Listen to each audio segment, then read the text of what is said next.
As promised, we take you across to Egypt, and the conversations across there in Egypt are on a whole different level, where the lost and damaged funding is a major point of interest. Ryan Brew tells us what the next few days at COP27 looks like. Ryan, good morning. Well, good morning from Sharm el-Sheikh in Egypt, Jason, where the Leaders Summit has been completed and it is now kicking into another gear here at the COP27 conference. It is now over to the negotiators to see what they can compromise and come up with over the next, week and a half with the agenda items that they've been dealt with over the last few days. It's interesting because for us here in the Caribbean, for us in Trinidad and Tobago, we're particularly interested in the loss and damage funding. But I mean, everybody's sort of interested in the loss and damage funding because it's the newest agenda item, one that SIDS, Small Island and Developing States, have pushed for the last 3 decades. It is now on the table.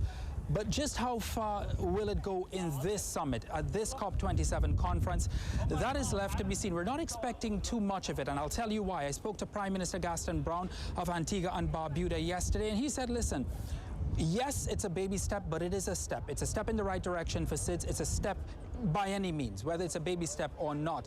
But as we know with these things at COPs, you know, something can be agreed upon this year and it won't be initiated or signed off until maybe 10 years from now. I mean, I've been hearing about the $1 billion goal since I was in secondary school. It was only signed off about 10 years ago. So there's an air of reality when it comes to loss and damage funding that is particularly affecting the Caribbean nations and small island and developing states like Trinidad and Tobago. There is an air of expectancy, but there is also an air of reality that's around the COP27 in the sense that, yes, we've been able to get it on the agenda. However, we know that it may not actually be implemented, that there may be no compromising when it comes to loss and damage funding, at least at this COP, and the Prime Minister, Gaston Brown, alluded to that. Further to that, at a press conference yesterday afternoon, it is important to recap that Prime Minister Mia Mottley of Barbados, she emphasized that we really should be going in the direction of looking at fossil fuel companies, not necessarily states or governments, paying taxes or